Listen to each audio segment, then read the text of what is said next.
Good morning guys, সীমাস ব্লগে তোমাদের সবাইকে ওয়েলকাম। আর আগেই বলেছিলাম কিছুদিন ধরে ব্লগ দিতে পারছিলাম না, কারণটা তোমাদেরকে তো জানোই তোমরা। মিষ্টির যেহেতু জ্বর, আর আজ দুদিন হয়ে গেছে ওর জ্বর কোনো মতেই কমছে না, যাচ্ছে আর আসছে। তাই সত্যি বলতে কি ভিডিও সত্যি শ্যুট করতে ভালো লাগছিল না, তাই কোনো ব্লগও দিতে পারিনি। আর আজকে বুধবার এই দীঘাতে চাইল্ড স্পেশালিস্ট বসবে। আর যেহেতু মাম্মার আজকে নামও লেখানো হয়েছে, তাই একবার ভাবছি দেখিয়েই নেব।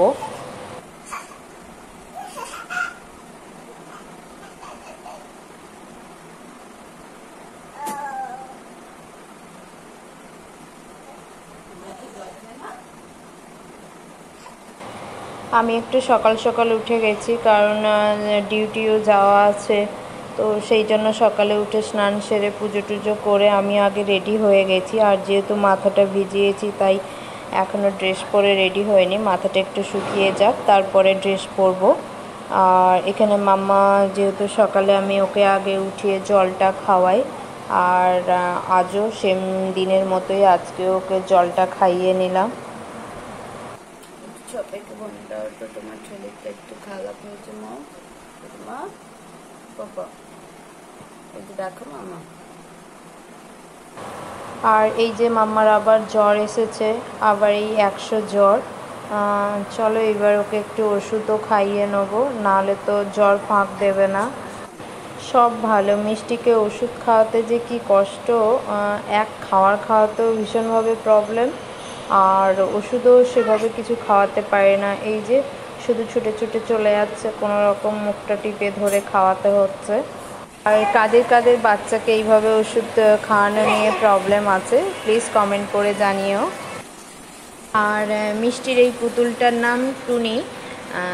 যেহেতু ওকে ওষুধ খাওয়ানো, ও ওষুধটা খাবে না বলে ছুটে ছুটে চলে যাচ্ছে, তো সেই জন্য ওর টুনিকে ওষুধ খাওয়াবে বলে ওর পাপার কাছে এনেছে, যে ওকেও বকো, ওকেও ওষুধ খাওয়াতে হবে। আর এই যে দেখো ওর পাপা টুনিকে বকছে, আর মাম্মা তো খুব খুশি। ও টুনিকে এই যে দেখছে ও মারছে।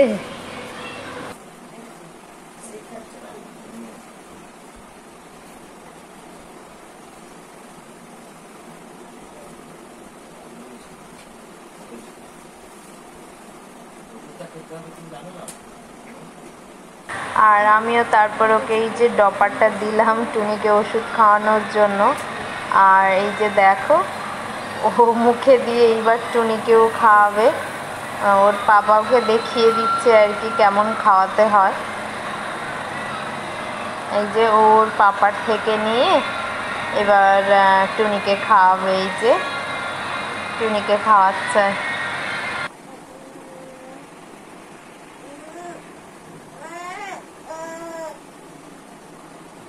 অনেক ভিডিওতে দেখেছি বাচ্চারা না খেলে ওর সামনে একটা পুতুলকে রেখে ওকে যদি বকে বা মারে, তখন বাচ্চারা হয়তো ভয়ে খেয়ে নেয়। তো আমরাও এই টিপসটা কাজে লাগানোর জন্য ওর পাপা একদিন আমায় বললো যে তুমি ওর সামনে পুতুল রেখে ওকে মারবে যদি মিষ্টি ভয়ে খেয়ে নেয়।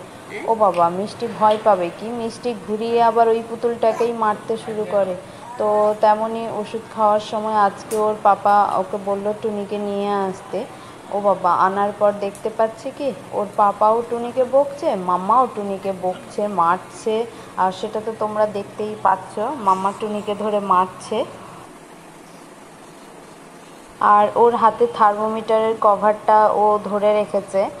আর যেহেতু ওকেও সকালে ওই থার্মোমিটারটা চেকের জন্য দেওয়া হয়েছিল, ও ওটা দেখেছে, দেখে ওই কভারটা নিয়ে ও টুনির গায়ে দিচ্ছে জ্বর মাপার জন্য। আর এই যে ওর পাপা শিখিয়েছে এইভাবে, ও সেই জন্য ওর পাপা যেহেতু ঘুমিয়ে আছে, তাই ওর পাপার সাথে এই যে দোল দোল করছে। আমরা এইভাবেই ওকে পায়ে নিয়ে ওকে বলি যে দোল দোল দিলে ও বেশ খুব মজা পায়। আর ও সবসময় এসে এই যে পায়ে উঠে দোল দোল করার চেষ্টা করে। অন্যান্য দিন সকালে উঠে ওর পাপার সকালের ব্রেকফাস্টটা ওর পাপা বাড়ি থেকেই খেয়ে যায়। আর সত্যি কথা বলতে কি এই কদিন একদম মাম্মার যেহেতু জ্বর বললাম, একদম ভালো লাগছে না, তাই শুধু সকালে মাম্মার খাবারটাই বানিয়ে নিই, আর ওর পাপার খাবারটা বানাচ্ছি না এই কয়েকদিন ধরে। যেটা বললাম, ভীষণভাবে মনটা খারাপ, সারা রাত মানে ভয়ে ভয়ে থাকতে হয়, এই বুঝি বাচ্চাটার জ্বর চলে এলো। আর এই যে রাতের বাসনগুলো একদম ধোয়া হয়নি, তো সেই জন্য সমস্তটাই ভিজিয়ে রেখেছিলাম বেসিনে। তাই এই যে সকালে উঠে আবার ওইগুলোই, যেহেতু মামা ওর পাপার সাথে খেলছে, তাই আমি আবার সমস্তটা মেজে নিচ্ছি, কারণ আবার মাম্মার খাবারটা যেহেতু বসাবো, তাই এই যে সমস্তটা আগে পরিষ্কার করে নিচ্ছি, তারপরে মিষ্টির খাবার বসাবো। মামার একটু খাবার রেডি করবো। খাবার রেডি করবো বলতে একটু ডালিয়াটাকে লবণ দিয়ে ফুটিয়ে দেবো, আর কিছুই দেবো না, কারণ বুঝতেই পারছো ওর শরীরটা খুব খারাপ। তাই শুধু একটু লবণ দিয়ে ওকে খাইয়ে দেবো, আর কোনো সবজিও দিচ্ছি না।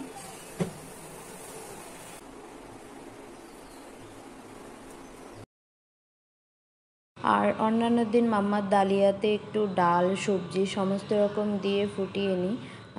যেহেতু ওর জ্বর হয়েছে, আর জ্বরের সময় একটু অ্যাসিডের চান্সেসগুলো খুব থাকে, তাই আর ডালটাও দিচ্ছি না। সবজিটা দিলে ভালো হতো, কিন্তু সবজিটা দিলাম না, যেহেতু ডাল ফাল কিছুই দেবো না, তাই খালি লবণ দিয়েই ডালিয়াটা সেদ্ধ করে ওকে এই যে খাইয়ে নিচ্ছি।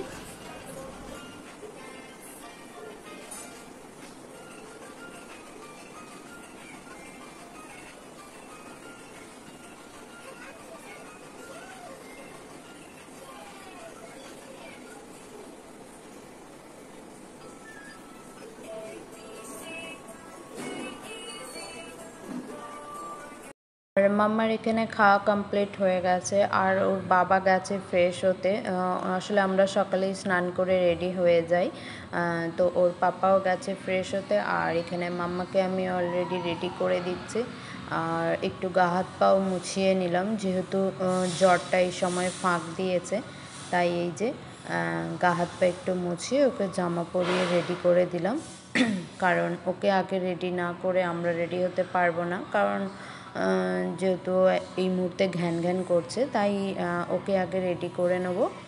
আর এই যে ফোনটা ওকে ধরিয়ে রেডি করে এখানে বসিয়ে দেব, তারপরে আমি চলে যাব রেডি হওয়ার জন্য। আর মাম্মার একটা বাজে অভ্যেস আছে, যে কার্টুনটা ওর পছন্দ হবে না, ও কী করে, ফোনটাকে নিয়ে ধরবে, কাছাড় দিয়ে ফেলে দেবে। আর এই যে তেমনই ওর একটা কার্টুন পছন্দ হচ্ছে না, আসলে যদি না ছুটে এসে চেঞ্জ করে দিই, সাথে সাথে ফোন ধরবে, তুলে কাছাড় দিয়ে দেবে। তোমরাও জানিও তো, সবাইয়ের বাচ্চারা কি এটাই করে, না এটা শুধু মিষ্টিই করে, যে যেটা ভালো লাগে না ধরবে, তুলে ফেলে দেয়। ওকে অনেক বকেছি, আর এত ছোট বাচ্চাকে কি বকবো বলো। তবুও যতটা পারি ওকে বকেছি, কিন্তু ও কোনো মতেই শোনে না, ধরবে, ফোনগুলো নিয়ে ফেলে দেবে। এরকম প্রত্যেকেরই, যেই ফোন দেখাবে ওর, যদি সেই কার্টুনটা ওর মনের মতো না হয়, ও ধরবে, ফোনটা ফেলে দেবে।